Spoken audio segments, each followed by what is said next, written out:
রমাদান মাসের যে তারাবিগুলো পড়ি, বিশ্ব নবী বলেছেন আল্লাহ রাব্বুল আলামিন তার আরশে একটা জায়গা আছে, আল্লাহ রাব্বুল আলামিনের আরশের একটা জায়গা আছে।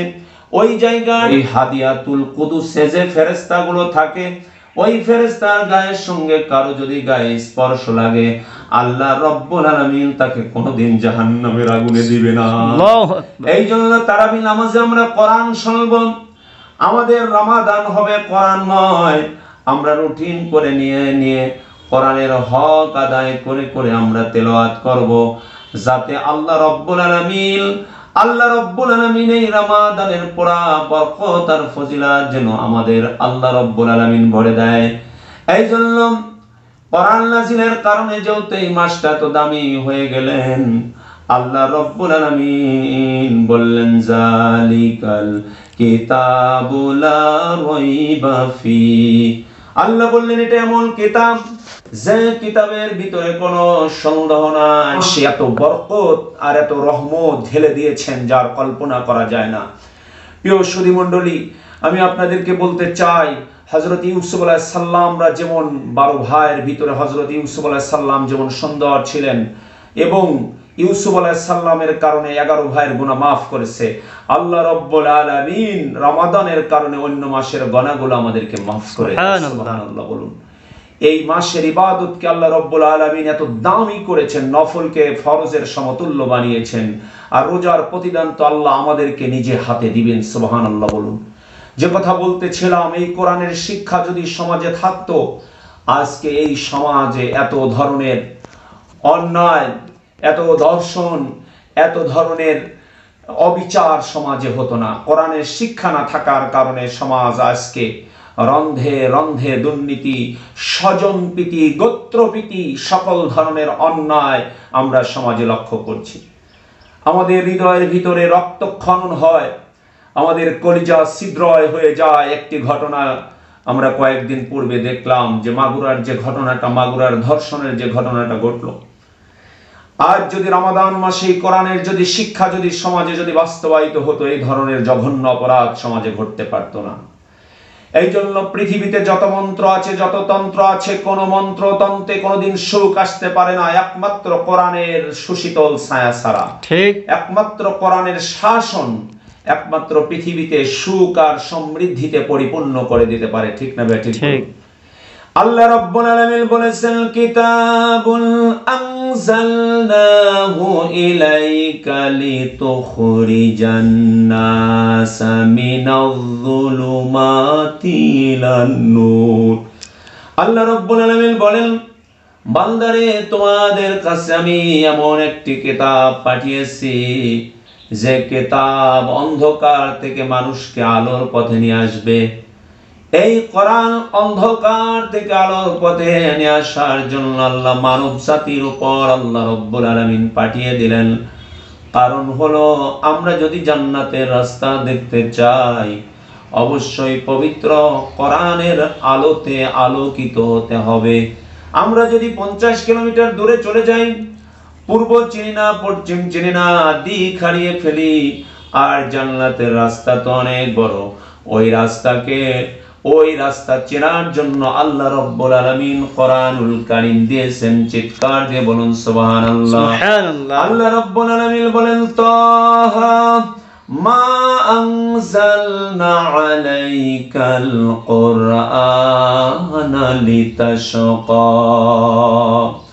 আল্লাহ রাব্বুল আলামিন বলেন, নবী হে, আপনাকে কোরআন দিয়েছি উপরে ওঠার জন্য, আপনাকে কোরআন দিয়েছি পৃথিবীর সেরা মানব হওয়ার জন্য। সুবহানাল্লাহ বলুন। সুবহানাল্লাহ।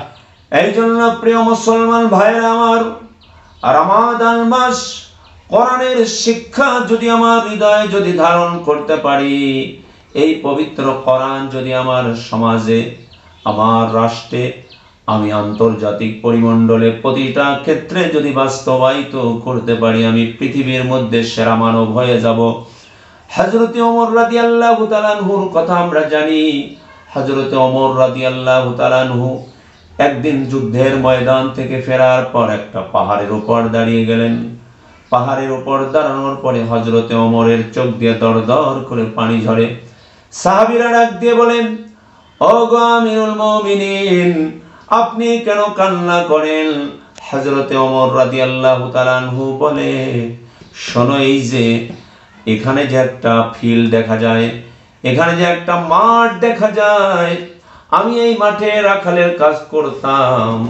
আমি যখন উটগুলো চড়াতাম, প্রচন্ড সূর্যের প্রখরতা যখন হতো, ওই মুহূর্তে আমি উটের পিছনে গিয়ে বসতাম, আর উটের লেদাগুলো আমার মাথায় পড়তো। আমার আব্বা ডাক দিয়ে বলতো, ওগো ওমর, তুমি তোমার স্ত্রীকে ভাত দিতে পারবে না, তোমার উট রাখার যোগ্যতা নাই। কিন্তু আজ আমি চোখের পানি ছাড়লাম, এটা শুকরিয়া স্বরূপ কাঁদলাম। আল্লাহ রাব্বুল আলামিন আমি ওমরকে এত পছন্দ করেছেন। আল্লাহ রাব্বুল আলামিন আজ কোরআনের বদৌলতে অর্ধ পৃথিবীর প্রধানমন্ত্রী আল্লাহ রাব্বুল আলামিন আমাকে বানিয়ে দিয়েছে। সুবহানাল্লাহ বলুন।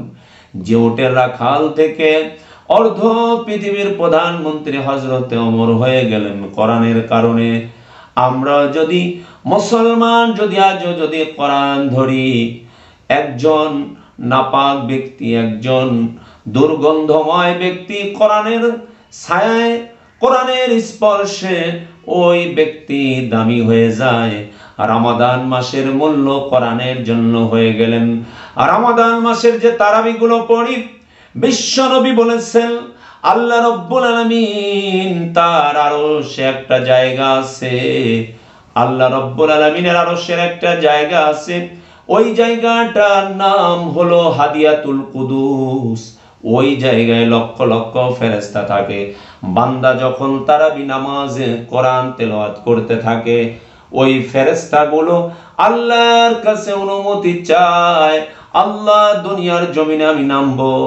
ফেরেশতাগুলো দুনিয়ার জমিনে নেমে আসে, দুনিয়ার জমিনে নেমে আসে যারা নামাজ পড়তে থাকে, কোরআন তেলাওয়াত করতে থাকে।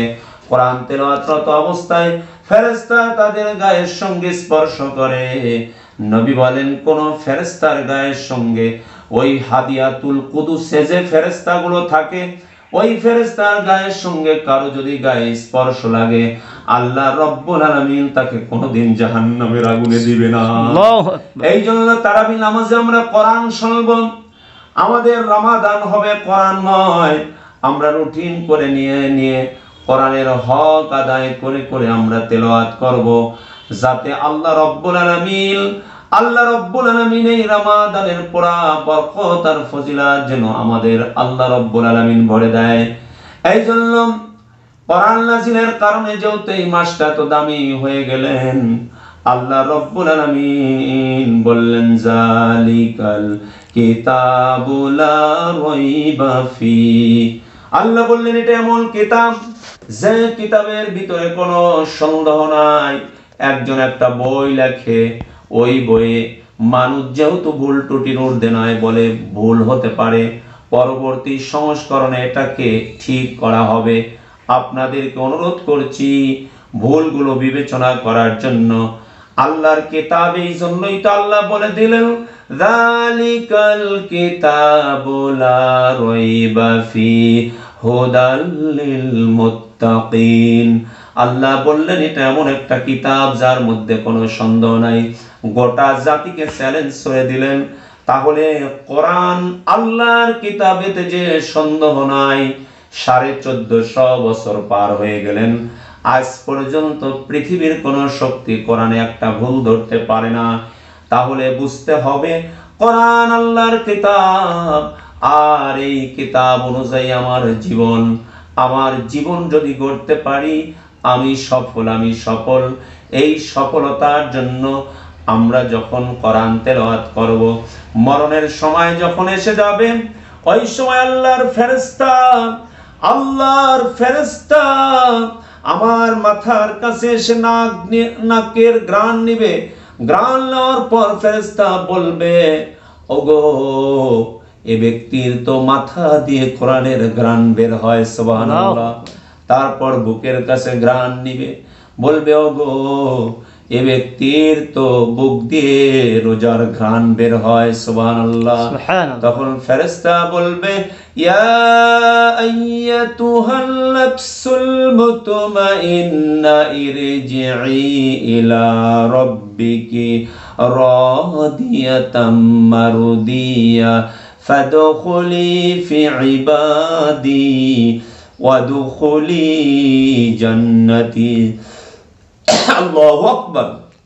ফেরেশতা বলবে, হে নফসে মুতমাইন্না, তুমি চলে আসো, তোমার আল্লাহ তোমার প্রতি খুশি হয়ে গেছেন। রোজা বান্দার জন্য সুপারিশ করবে।